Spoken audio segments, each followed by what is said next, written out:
السلام عليكم. ازيك يا حاج؟ اسمك ايه؟ سعيد. سعيد؟ اه. ماشي يا حاج سعيد.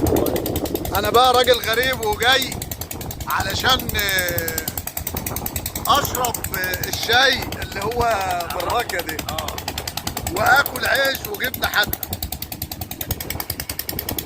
وبصراحه انت راجل يعني كريم ومحترم، ولما شافني قام جاي مديني الخيار ومديني العيش ومديني الجبنه الحادقه والشاي اللي على الراكيه. بصراحه يعني يوم جميل جدا وانا ماشي على الطريق كده ورايح شغل.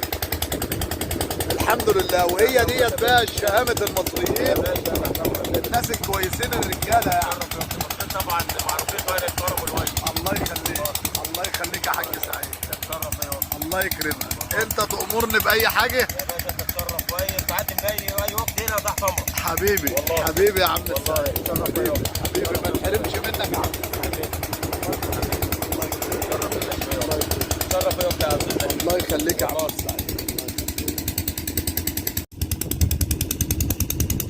كوباية الشاي الجميلة اللي هي من ايد الحاج حسين سعيد من الراكية، من الراكية للبراد للكوباية للشاي. بصراحة الواحد سعيد جدا. طعم الشاي ده جميل. الله، منظر الطبيعة جميل وحتة القعدة كويسة وبسم الله ما شاء الله نعمة وفضل من ربنا. شجرة والظل كده والمية ياه، أحلى يوم والله، أحلى يوم والله. كنت رايح شغلي، سبت الشغل وقعدت لما شفت الشاي بالراكية كده والاكل كده والجبنه الحادقه واللقمه البسيطه الحلوه. ربنا يزيدها نعمه علينا وعلى المصريين كلهم يا رب. ودي فعلا يعني كرم ربنا سبحانه وتعالى ان المصريين عايشه باي حاجه وراضيه باي حاجه، وفضل ونعمه من ربنا سبحانه وتعالى. وكلنا كده، كلنا كده والله يا حاج سعيد. الحمد لله.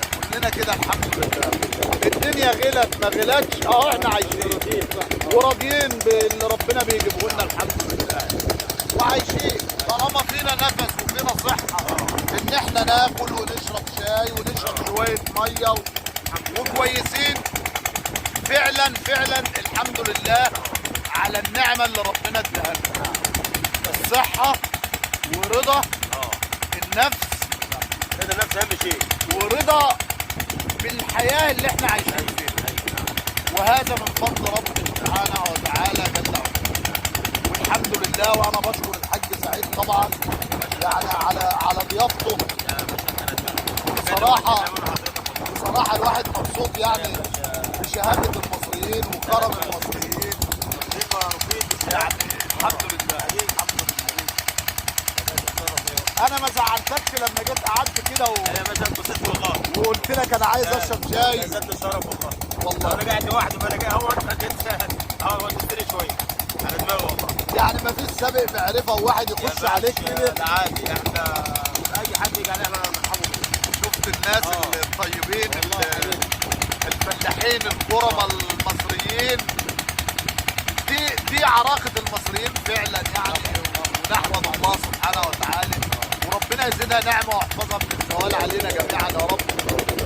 والحمد لله والسلام عليكم ورحمه الله.